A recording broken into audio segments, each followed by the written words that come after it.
We've all heard the term garbage in, garbage out, but actually that's not true. That looks like something that just passed through us. Garbage that comes in toxifies our mind. It trashes our thoughts. It kills our attitude. It brings us down. And then it's out. So, one of the disciplines of people who are constantly working on their self-belief, and by the way, it is an it is an ongoing effort. The moment you quit working on your self-belief, reminding you that you are enough, that you are an 8.0, not a 2.7, that you are a person of significance by who you are, not by what you do.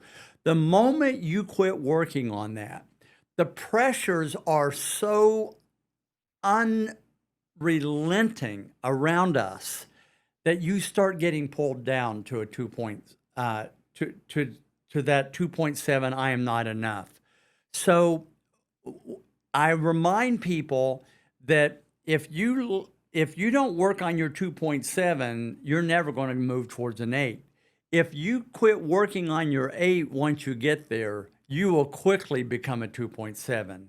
So those are some of the things that are of a practical nature that I do every day. Another thing that I do is I will read, I'll take 2 or 3 minutes at the beginning of a day and I'll read something, a positive affirmation. And I will put visualizations, as I said in our last podcast. I actually will put on my mirror, I am enough, I'm no 2.7. I find that when I remind myself of that, I'm enough, that when I go into a tough board meeting or a difficult conversation, or I'm about to go into something that is going to be really scary, reminding myself of that just has a way of, it just lifts me up and it empowers me. There's one other thing that I would say that has been huge in helping self-belief completely transform itself from I am not enough to I am enough. And that is finding my purpose. When you are on purpose, that's when you are in the best version of yourself. When you're on purpose, that's when your wins are happening. That's when you see the impact that you're having upon other people. That in itself is mind-blowing for self-belief. Wow, look at the effect that I'm having. And so as I said, in our processes, the average growth in 3 months goes from 4 to a 7. Well, and the two reasons why is in those sessions with leaders, we're constantly affirming them, not with shallow little trite things.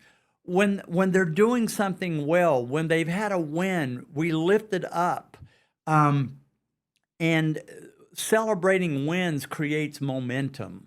And so when you hear over 3 months enough people pointing out the wins in your life and the positive changes that you're making, and great job that you didn't avoid that conversation, those kinds of collective conversations together begin to help you build deep self-belief. So being in affirmative environments. And the second biggest reason why people move from 4 to a 7 is they find their purpose. And remember what purpose is, Tony. Purpose is that area of your life that when you're engaged in, that is the area where you have your greatest joy while making the deepest impact with the least amount of effort, because it's within your sweet spot. When you are in your sweet spot, it can't help but help you find a higher level of comfort with who you are.